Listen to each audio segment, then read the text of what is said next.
Welcome to another episode of the Hospitality Mentor Podcast. And today I'm very excited to have my friend, Sami Kohen, Vice President of Food and Beverage for Princess Cruises. Sami, welcome to the show. Hi, Steve. Welcome. Pleasure to be in here. Well, Sami, we've talked a lot over the phone, on LinkedIn, different conversations, but never face to face about your story. So I'm actually very excited to have you because you have a whole long background of all different kinds of things. You've worked in cruises, in restaurants, in hotels, entrepreneurship, which I love seeing because you have a Yeah, very unique background. thank And you very much. Yeah. if we go over everything, we might be here for 2 weeks, but I'm going to make sure we keep us on track here because you do have a lot of great experience. But we start every show the same way. And that is, what was your very first job in hospitality? My very first job was actually working as a out of a hospitality school in Turkey in a five-star hotel. I was a part of the luggage, the famous luggage carriers for the hotel back in the days. For the groups, for the large tourists. So I worked for a intercontinental hotel group in Istanbul Mhm. while I was studying my hospitality degree. Amazing. So hospitality is what you wanted to do. You knew it because you're going to school for it. Correct. Yes. Yeah. And was that something that your family did, or was that something you just fell into? No, actually, by coincidental, I was out of a high school. I was having a meeting with one of my school friends in Turkey and in a very prominent area of a train station, international train station. All of a sudden, this beautiful train comes in, Orient Express, Venice Simplon. And, I'm looking at it and I said, what's this? And my friend said, well, this is the hospitality train. It's a hotel, a restaurant, bar that travels all the way from Venice to Istanbul and carries tourists. And I see all the employees coming out with the white gloves and, all whistles and bells. And I decided, I said, wow, this is interesting. I want to travel the world. I want to be part of this. That's amazing. See, I was just reading a story about the Orient Express, and you mentioned it today. See, it's like putting out that Yeah. signal. I wanted to learn more about it. So you're doing that in Istanbul. You're the bellman, which is seems to be a good job for a lot of people starting. We have had a lot of people start their career that way. Yeah. What made you like it that say, all right, I'm going to continue to do this? Well, through our hotel group, I got a scholarship to Cornell University in New York, upstate Ithaca. So, I became a Fulbright student out of Turkey and I graduated from there. I was very lucky to work for an international group like Intercontinental Hotel Group. They had a program back in the days. Once I graduate, I was looking for my next venture and it wasn't the trains, but it was the cruise ships. So I joined back in 1990, almost 34 years ago, my first cruise line job on the famous transatlantic liner 32 Queen Elizabeth II, where we used to do 5 days international Atlantic crossing, Southampton to New York to Southampton.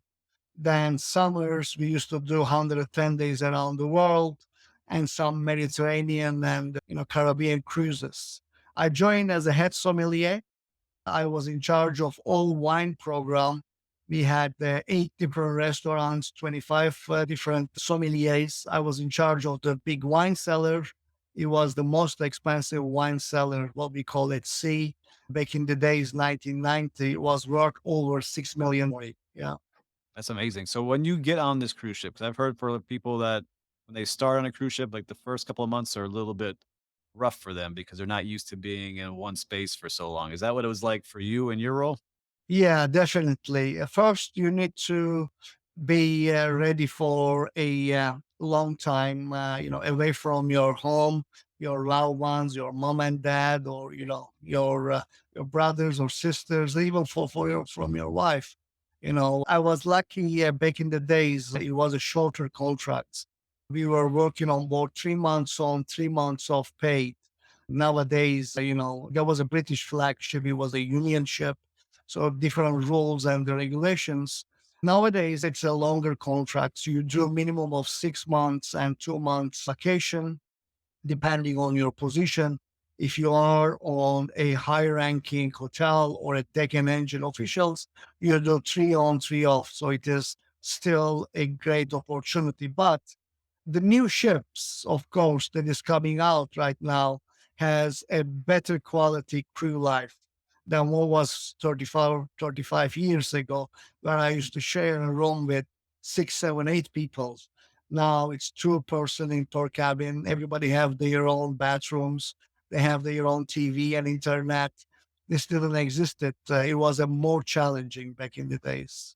So I have to say, I snore when I sleep. What happens if you get a roommate that snores? You just get used to that sound all night?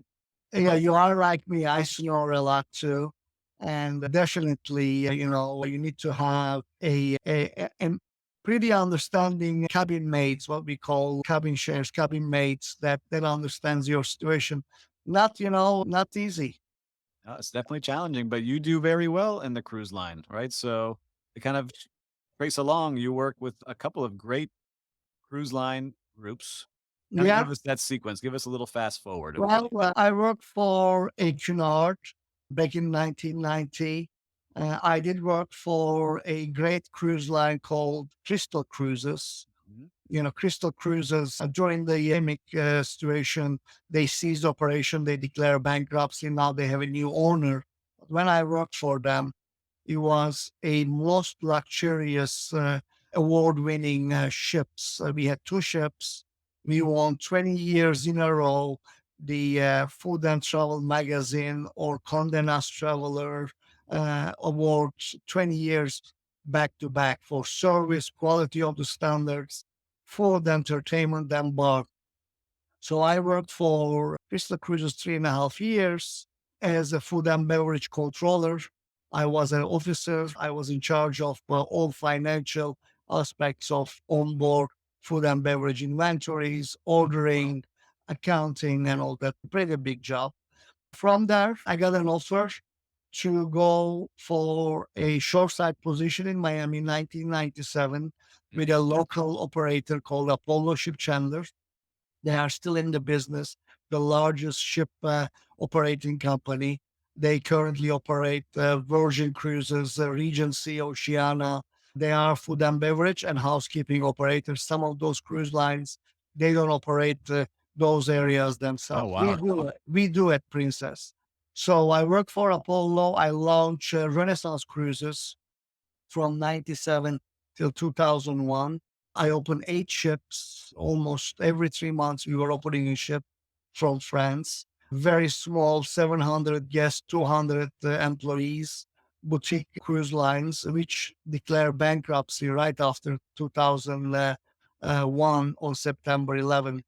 From there, I moved with the Apollo to a Celebrity Cruises. I was a shoreside director for 2.5 years for Celebrity Cruises. Let me ask you Uh, this because I'm curious for some listeners, including myself, shoreside means you're not on the ship, right? Like you Correct. are It running is an office. operations. It's an office corporate position.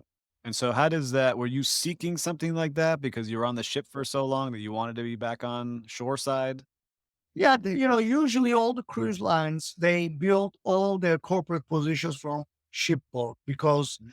it is a very unique environment and it's very difficult to bring somebody from a hotel or a restaurant group. We always say that, any cruise line hospitality employee, manager, executive can run any of the hotels and resorts in large capacity inland, but same managers inland cannot run these cruise ships.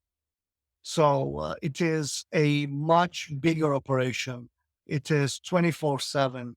It moves around. You are on different countries. You have to do your loadings, your food and beverage loadings differently. You have a team of 58 different nationalities that you need to bring on board on different departments. You have three, four, five, or 6,000 people on board, breakfast, lunch, dinner, Yep. afternoon till midnight buffet. No hotels or resort does this. Mhm. That is true. I remember side note, I was on the Royal Caribbean. They took me inside the Oasis of the Seas, like underneath, Mm. and I was shocked to see how organized everything is. And when they told me, like, Steve, we are ready to go when we leave shore, everything we need. We're not stopping at Publix or the Yeah, supermarket on the middle of the ocean. So we have to be correct, prepared. So very impressive. correct, correct. But you're doing So, shoreside. So you're doing shoreside now and wh- you can yeah. continue on. Yes.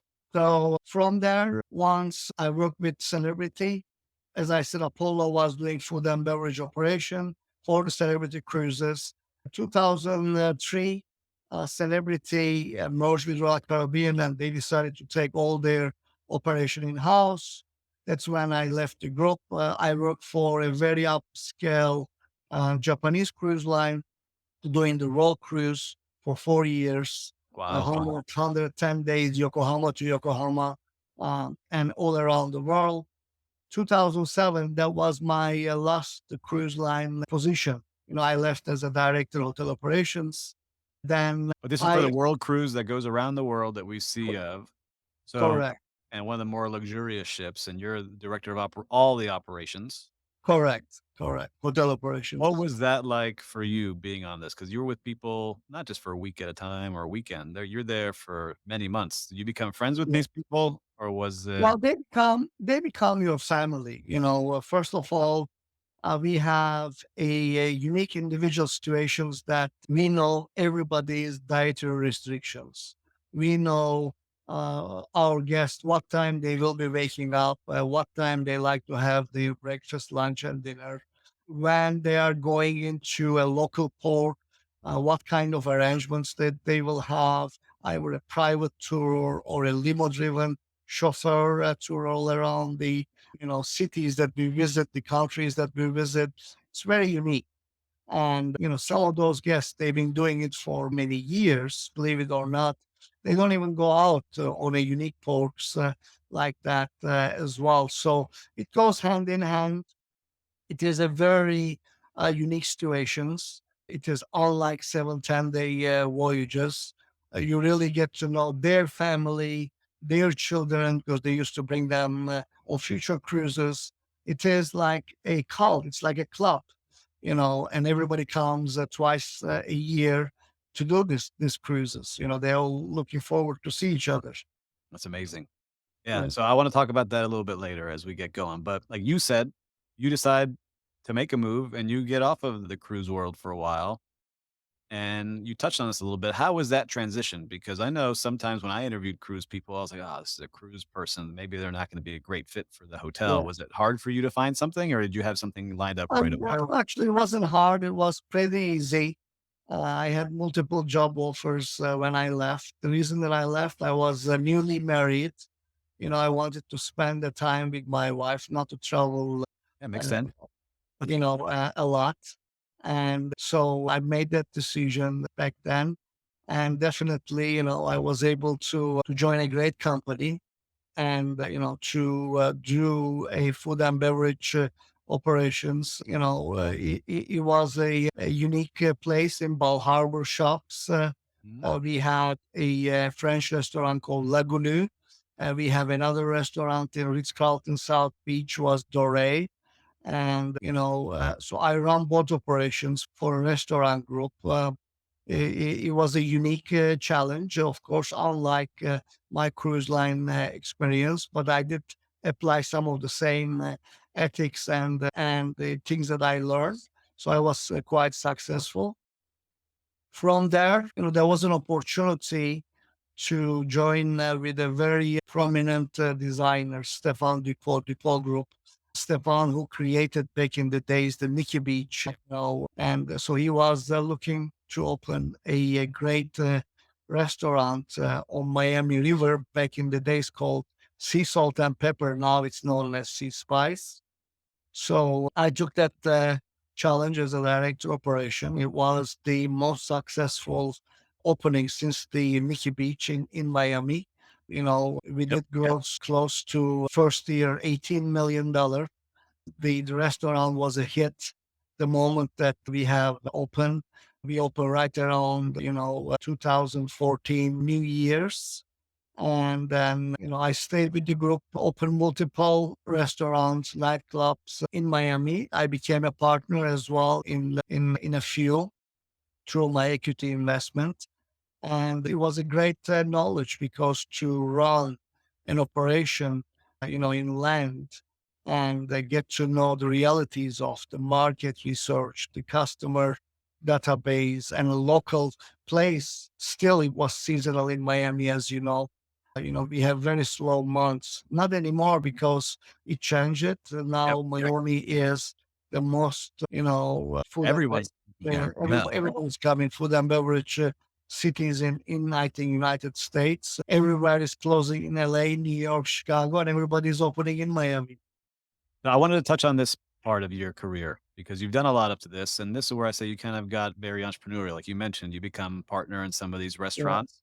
And for listeners who haven't heard of this restaurant, when he opened it, it was like the place to be, right? So Seesaw We had was we had everybody. We had all the everybody, every celebrity. I wish I knew you back then because I would have to wait yeah, outside, even though I had a reservation yeah. for a long time, and I would get in and have a good time still. We had everyone. We had a lot of locals, repeaters. It was the place to be, and still is under sea salt operation. Unique place on Miami River, mystical. You could come with the car, you could come with the boat.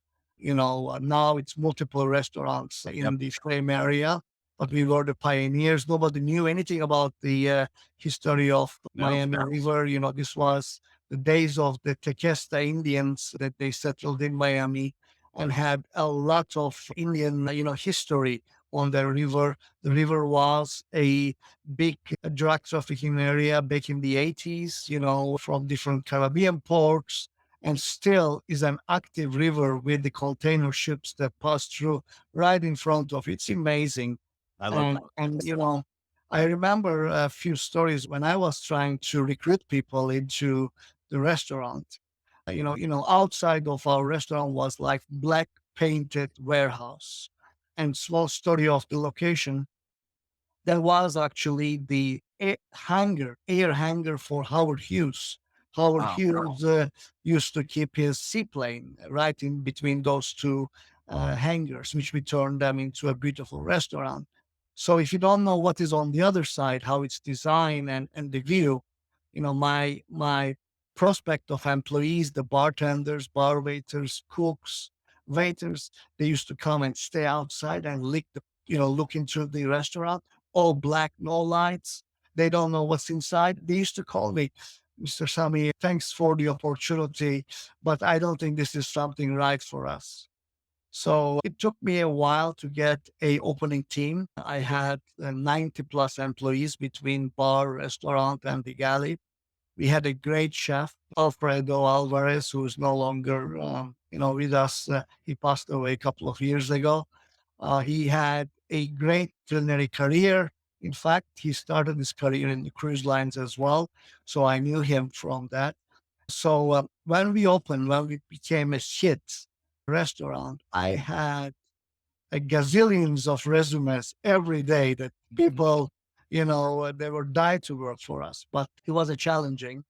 And thanks to Stefan, who is still my great friend, see that area, and see the opportunity and bring that unique place into Miami nightlife.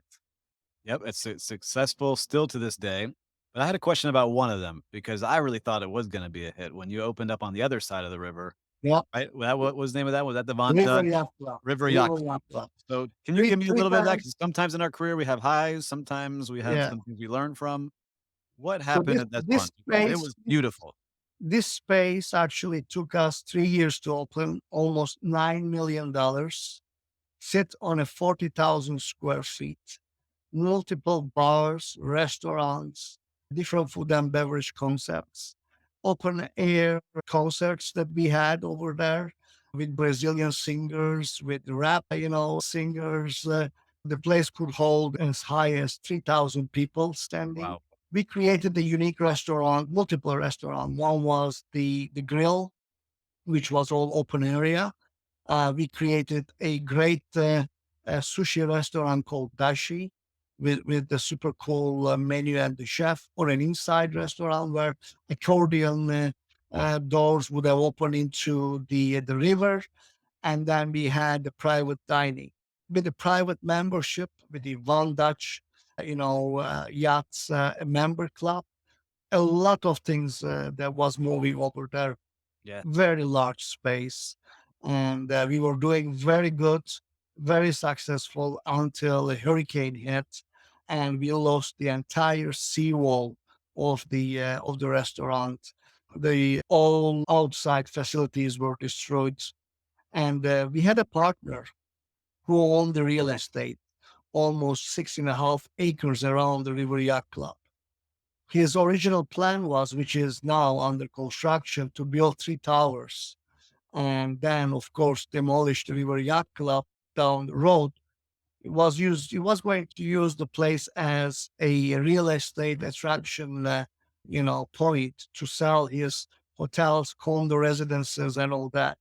So when the incident did happen, he didn't want to invest in the seawall back then.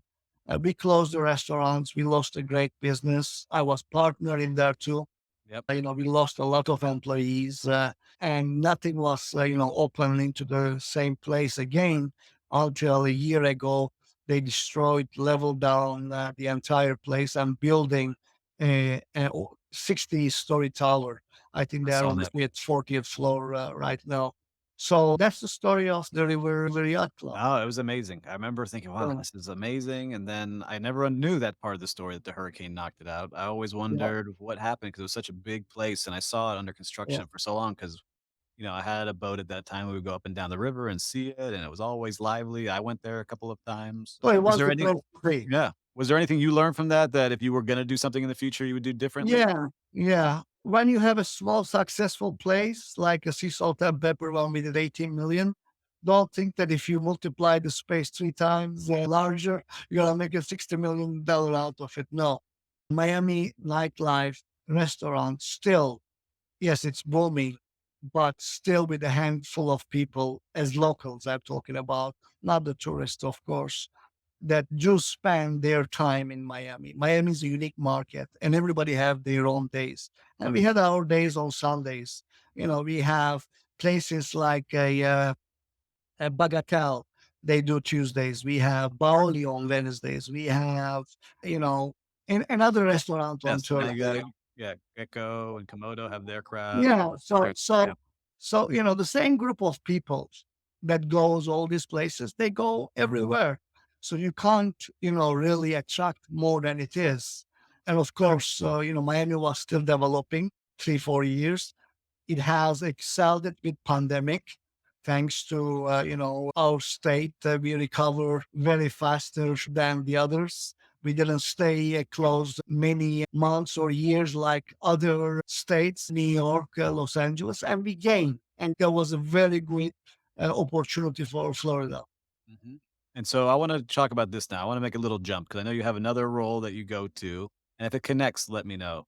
But I wanna get to you jumping in January 2020 to SBE, right? Yes, And this is when, I had known of you, but this is kinda when you came on my radar and we started to chat a little bit more correct. during this time. So how did that happen? How did you join as the complex director of food and beverage for the SLS Lux and SLS Brickell?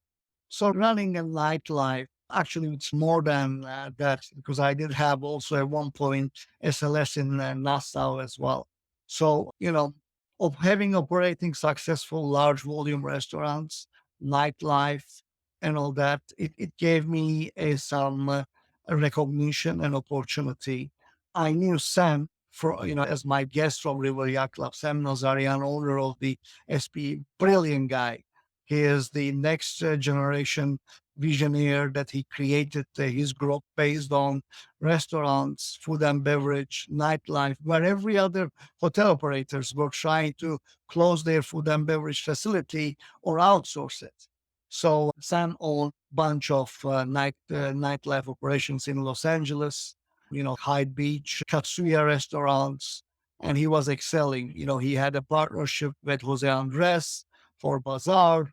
We had a couple of other huge celebrity partnerships. We had one with Morimoto, we had another one with Dario Cecchini. So he knew that excelling the food and beverage operation, nightlife operation will elevate his hotels, SPE, SLS.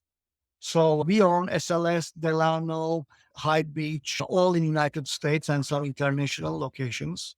So I had the opportunity to run SLS Brickell, SLS Lux. I had the opportunity to run the Hyde Midtown 60-room hotel and also open the SLS in Nassau, which was the flagship with Wow. almost 20 restaurants and nightclub, all that. So as a complex director for South Florida, and it was a very large operation. We had the Hyde Beach on SLS South Beach still is, doing $1 million on every Sundays. I work with my counterparts to promote it. We had the Delano was still open. We Yeah, had, what happened to Delano? 'Cause I used to work there, and yeah. I walked by it yesterday, still under construction. Is that still part of SBE, or is that sold to a Well, different it's SLS Hotel Groups. SPE is still belongs to Sam. SLS Hotel is now part of Accor, Accord? Yep, and the Accor owns the name right of the Delano got when it. we sold it, when Sam sold it. His hotel group entirely, and they are developing. And in fact, they are taking the brand internationally. There is a Delano in Cancun under construction. There is Delano in Saint Tropez under construction. So Accor, it is one of the Big largest hotel yes, groups. yes. They bought all the rights of the SLS, Hyde, Delano, and the all the other hotels, Mondrian under the group. And, Sam was out of a hotel operation. Mhm. That's when I joined his next generation, ghost kitchens, C3, where we created almost 20 different, brands, food and beverage brands, and started to open delivery only projects, opening multiple food courts, the largest one in Hudson Yard in New York, Citizens. We did one in Miami, which was closed, and then I think reopening again in Brightline. We had one in Atlanta.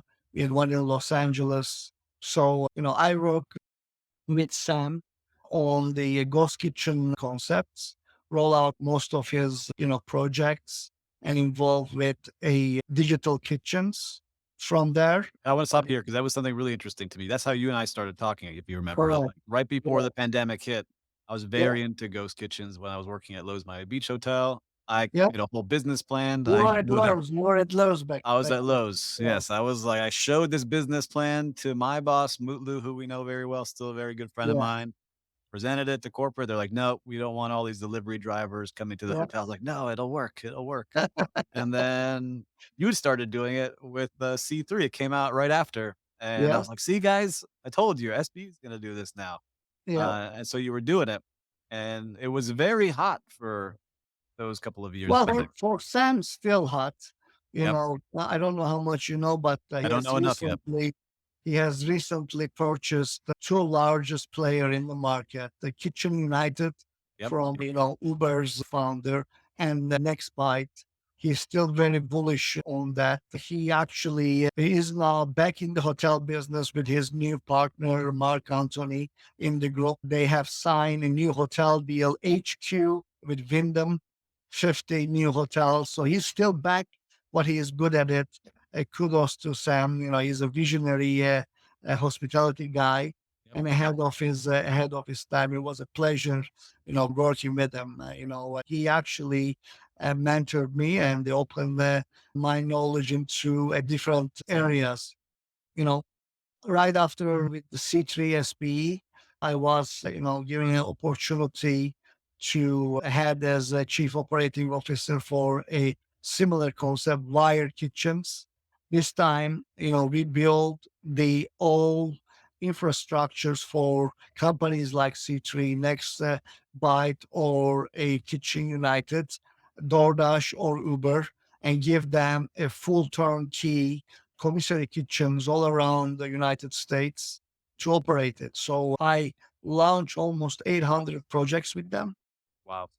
It was a, very vibrant and, upgoing operations. And one morning, I received a phone call. I was in New York opening another ghost kitchens for the Wired Kitchens. Very good friend of mine who I started my career, I said, back in the QE2. He was the youngest executive chef, a legendary guy, Chef Rudy Sodamin, who was a culinary consultant for Carnival Corporations, where he had his restaurants in Carnival, whole in America. He was being assigned to Princess brand, and Princess was just coming out of a return to service into the operation. And he said, hey, we have a great opportunity, Vice President Food and Beverage Operations for Princess. And, the company needs somebody in your background to bring the ships into the return to service and be a part of the next generation, Princess Food and Beverage operation. So it was exciting because I started my career in the cruise line and I always had a dream of, joining into one of the large corporations in the same role. So I said, okay, I'm interested. So I came down to Fort Lauderdale, met with my president, John Paget. We had a great an hour talk. A few days later, I had an offer and I joined almost now going into 19 months, 20 months in the operation with Princess. I bring some of our existing ships return to service, almost like a startup during the pandemic. The cruise lines suffered financially the most. They did not receive a single dollar from a government subsidiary. So everybody, really floated their operation themselves. We were very, lucky enough to be a part of a Carnival Corporation.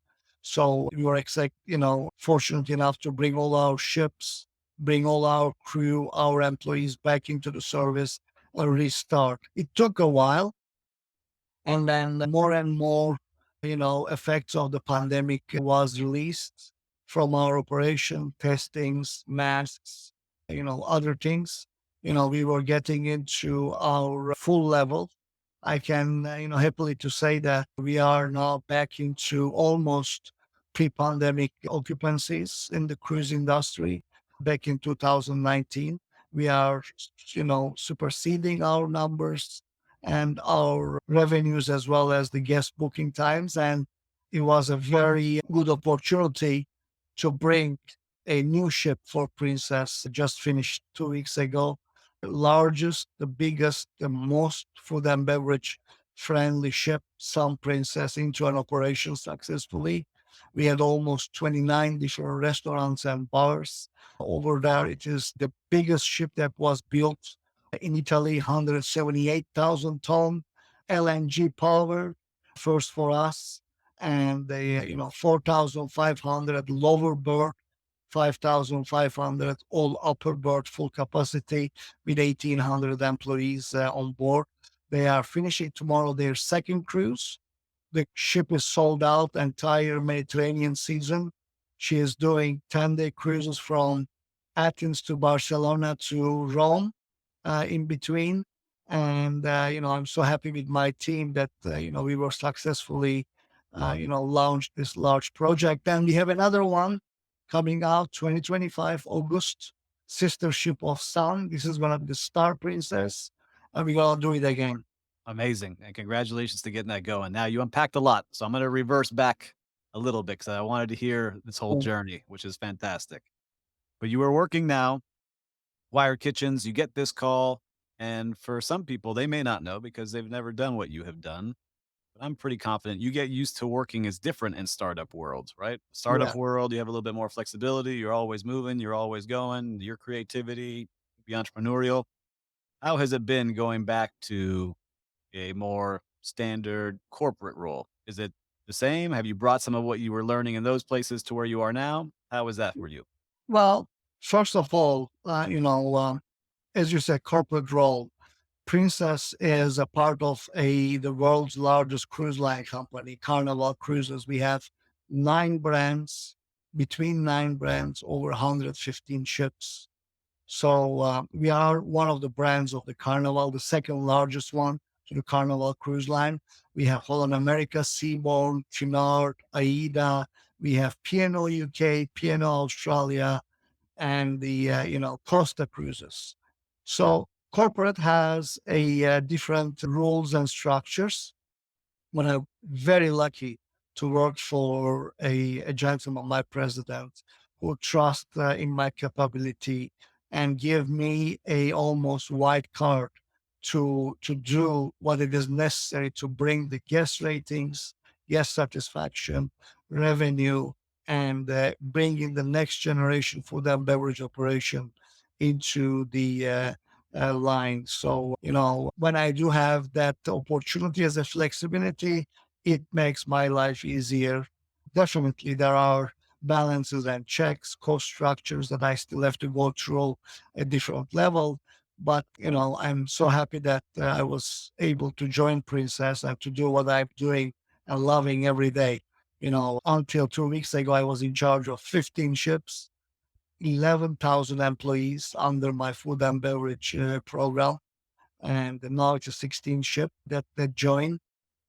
So it is the largest department within our company, food and beverage, which is culinary, dining room, bar, stewarding. It is a big job.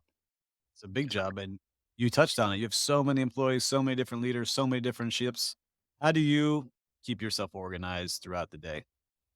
Well, first, I surround myself with a very capable, trusted corporate workers, corporate directors. I have a culinary team that works with me in the office. In Princess office, since I joined, we decided to bring our culinary research and development in-house. And I created the largest test kitchen in our facility, almost as big as our kitchens. I have a culinary director. I have a director restaurant operations. I have a director of bar operations. I have a director of fleet food and beverage. So I do surround myself with a team that is able to travel, manage, and do what they need to do at best to deliver the results. I traveled within my first 12 months, all 15 ships. We have ships all over the world. We have ships in Alaska, East Coast, West Coast, Europe, Antarctica, Japan, and Australia.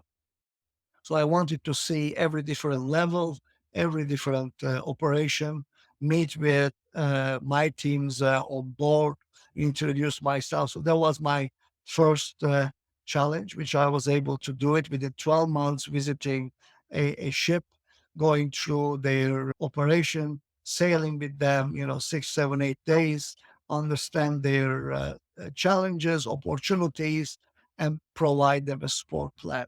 So that really helped me, and of course, this wouldn't be possible without an understanding family with my wife and the kids. I travel a lot still. I do visit my ships. I was at the shipyard almost a month and a half before the opening and able to launch our biggest and most successful ship, Sun Princess. Amazing. And you do it all seems very calmly, and you are doing it very successfully because I was taking a look at all the reviews. All the reviews look amazing online that I see. So congratulations to that. Thank, thank you. And, I know you're a busy man, but I have just two questions left for you. Two questions left. You have so much going on. I'm not asking you for your 5-year plan, but what are you most excited about in the next year? What's coming up that you're most excited about? I know you mentioned a new ship. Is that what you're Yeah. most excited about? Is there anything else going on? Correct. That's our next in plan. How are we gonna, we successfully launch Sun? How are we gonna make it more successful on the Star? Things that we are learning, right now, how we can change, correct, and adapt into our next generation ship. And we still have a lot to do on our existing fleet, on the food and beverage front. Last year, first time ever, we have won 15, one for ship, wine spectator award. We have won the best beverage program in the hospitality. We have won the best food in our main dining rooms. Many awards that is, couldn't be possible without my hardworking team. and now they got to taste of these awards. They are looking for more opportunities. So we are, creating an excited plans. We are mixing our food and beverage with entertainment and nightlife. Never been done on a cruise ships before. So we want to find that tune and excel on that. That's amazing. Yeah, I've gotta find my way onto the Princess Cruises soon. We've been on a bunch of others, my family and I, we love cruising, so I gotta let you know when we start to book a Princess cruise. Definitely. We're looking to host you. So, Sammy, my last question here is, what we always ask everyone on the show. But if young Sammy, the bellman, back in Istanbul Intercontinental, was saying, "Hey, I would love to join you today on your Princess Cruises," what advice do you have for young Sammy who would be starting on your team?